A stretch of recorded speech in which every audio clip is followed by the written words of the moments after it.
বর্তমানে মুড়ি ব্যবসায় অনেকটাই মন্দা দেখা দিয়েছে উদয়পুরে। বন্যার কারণে ধ্বংস হয়েছে ধানের জমি।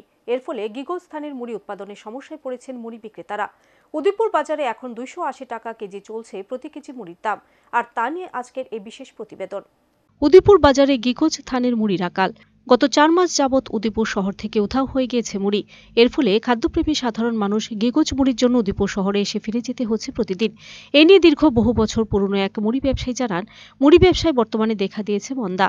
বন্যার কারণে ধ্বংস হয়েছে ধানের জমি। এর ফলে গিগোজ ধানের মুড়ি উৎপাদনের সমস্যায় পড়েছে মুড়ি বিক্রেতারা। তিনি জানান, বর্তমানে উদয়পুর বাজারে 280 টাকা দরে চলছে প্রতি কেজি মুড়ির দাম। মুড়ির এই আকাল সমস্যার কারণে একদিকে ব্যবসায়ীরা যেমন ক্ষতির শিকার হচ্ছে, অন্যদিকে ক্রেতারা নিরাশ হয়ে ফিরতে হচ্ছে বাড়িতে। কবে নাগাদ বাজারে পর্যাপ্তভাবে মুড়ি আসবে তা এখনো বলতে পারছে না মুড়ি বিক্রেতারা। ধান নাই, ধানের নষ্ট হয়েছে ফসল।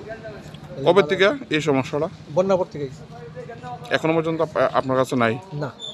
কবে নাগাদ আইতে পারে বা কি আসবে বিষয়, এটা নিয়ে কোনো আপডেট আছে? ধানের যদি থাকে কৃষকরা কাছে, তাহলে যদি আগামী বছর পাওয়া দিতে পারে, পাওয়া যেত না। এমনকি কাস্টমার কি আয়ে? আসতে কাস্টমার আগে। আচ্ছা, মানে তো 3 জন আইছে কাস্টমার।